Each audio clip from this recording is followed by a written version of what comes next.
the place, as a matter of fact, because I have been kind of MIA and I'm back. So let me move the camera a little bit like this. So, yeah, I've been missing in action because I've been working and I've been enjoying myself. Both of those things take a lot of my time. And then I kind of retreat into a place where I forget to come and talk to you guys. I'm really sorry. So I've been trying to put myself back into action and come to talk daily, in and mostly around the tech, because it so happens that my business is mostly revolving around the tech these days, and I'm working a lot with spiritual entrepreneurs and creative people and light workers around their websites, around the automations in their businesses, and all the tech aspects in their business. And I'm having a lot of fun. But I'm also seeing a lot of people struggling. And it's like really interesting for me to see where are the big beliefs, because I believe that I believe that the tech is literally usually never a problem. Let me state that again. The tech is never the problem. The problem is the beliefs or the mindset that we have around the tech. So whether it is, I'm not good at it, or this is never going to work, or the tech is not important, the tech doesn't matter, or I need to get started ASAP, whatever, however, or how about I don't like the tech and the tech doesn't like me. When I come near to a computer, I break the computer. Somebody actually told me that the other day. It was like, how much more a belief can you have? So this person was actually considering opening an online shop, and she was telling me that she breaks computer by just being present to them. It's like, oh my God, no, you don't. Stop believing that. As in, stop right now. Don't even think about believing that. Stop yourself dead in your tracks and change your ideas around the tech. As far as I'm concerned, I've been obsessed with the tech for many years now, I realize. Always kind of hiding it because, it wasn't spiritual. It wasn't, I was almost ashamed of it, basically, of the idea that the tech can, that the tech is crucial to an online business, which seems like obvious. Of course, if we're going to have an online business, well, we need the tech. It's like, if you're going to open a restaurant, if you want to open a restaurant, you need a couple of things that are, not negotiable, like tables, like food, like a chef, like chairs, plates, pans, pots, whatever. So the whole situation was the same with the online business. Very often you hear people who say, hey, I want to open an online business, but I don't want any chairs or tables. And I don't want to have to do anything with chairs or tables, because chairs or tables are just like so difficult and let alone pans and pots, no way. And I used to be this person who kind of hid her tech passion and the joy that tech brings me, because everybody seemed to be complaining about it. And I felt like the weirdo in the blog, loving it and being good at it. And, so I would advise people, I would answer questions all over the place, but I would never consider actually making a business out of it.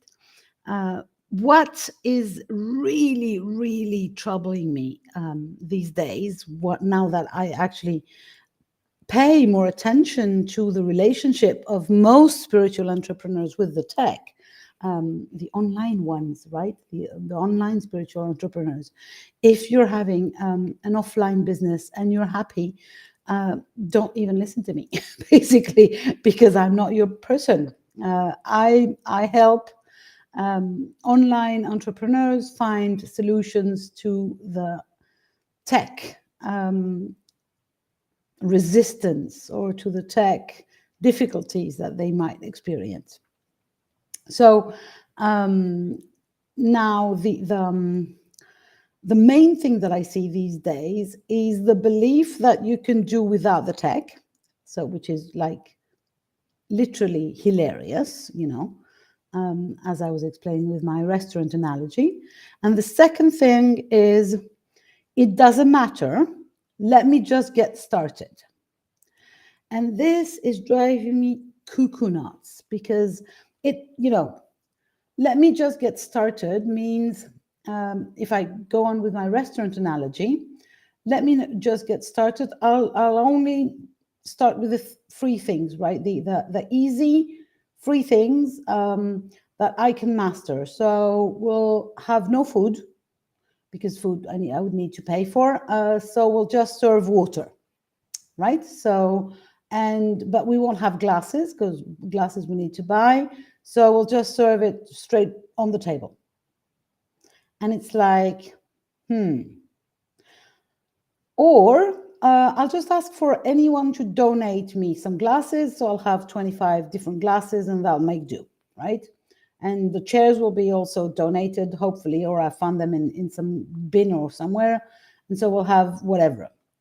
And then what happens if you do something like that, which, is very, very, I'm very proud of you for doing that, because it makes everything so much more difficult, because the chairs don't fit under the tables, and then and the tables are too small for the area, or too big, because, you didn't pick and choose, you just had the donated ones. So what happens when we start randomly on an online business and we don't map it out tech-wise? How is this going to work? How are you going to be sending your information to people? How are people going to get to know you? How are you going to get money from people? Because you are running a business, right? And not a very expensive hobby.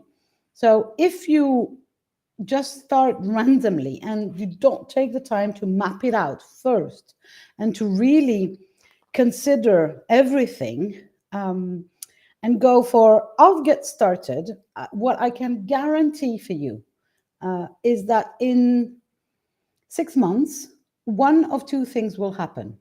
Either you will wonder why you are having no success or not enough success compared to what you were dreaming of or what you were planning of. So that's solution number one, or a thing that can happen, number one. And number two is you will have a lot of success because your thing is really good and some people have found you. Congratulations.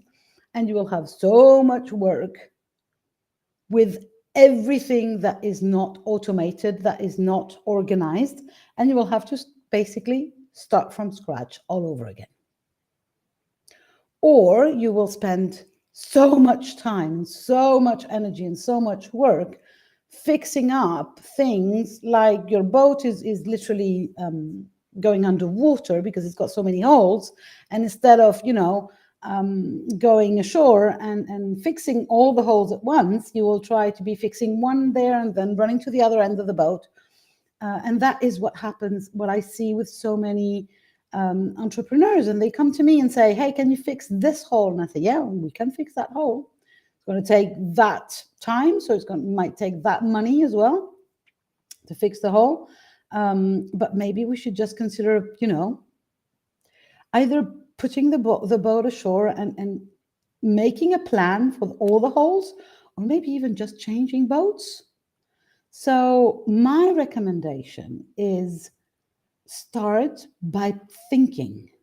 Don't start by creating a bit of a business this side and then another bit there and a third bit over there, because then they will never communicate. They will never be able to just work seamlessly in an automated, fun and joyous way, which is the goal, right? You don't want to be spending your time in tech, because the tech, once again, it is not your work. Your work is not the tech. Your job is not social media all this is just the promotion. All this is just, in a restaurant, your job is not to create the chairs. It's not even to clean the plates. It's to cook, right? You are the cook there. So stop trying to create everything, including the chairs, and in no organized order. Really take some time, and it's free. I'm not talking about paying something or someone, although you can, because some people are really good at this. I am really good at imagining solutions for your whole business, or mapping out a whole business, and it can be mapped out at a different level. So you can have a mapping out with free tools, or with level 1 tools, with level 2 tools. So, and you can sit and do that yourself if you feel like you can master that. But do it. Please do your business a favor and make a plan for your business in general on how it's going to function. How are the tools going to play together? Which tools and why? Because if you don't do it, you are going to be doing it in 6 months. And then by then it will be way more complicated, because you'll have people in there, you'll have your customers, you'll have articles already written, you'll have courses, you'll have some of the automations made. So cut yourself some slack and start by mapping out a clever way that your business can function. What needs to be done? If you're a coach, you need somewhere to promote your services. Then you need somewhere for people to book you, somewhere for people to pay you, and then you need to send them the information for where the coaching session is going to happen, and then you need somewhere to actually hold the coaching session. Now, these 5 tools, which are they? How do they communicate? Which do you choose? Because there's always a choice. Even Zoom is not the best ever thing for everyone. So yeah, I just wanted to say that if you are at this stage where you are thinking, I need an online business, I want to switch my business to online, please take some time to map it out. And if you need some help with that, I'm here. But there's also, I just wanted to mention also that we are doing again with my bestie Chris Wallace the success series, the Her Online Business Success Series. So if you're looking for some tips on starting your success, you might want to jump in on that. The link is above the video. It's a 5-day masterclass, and we start on March the 15th. That was me for today. Thank you very much for having me. I'll see you around. Bye.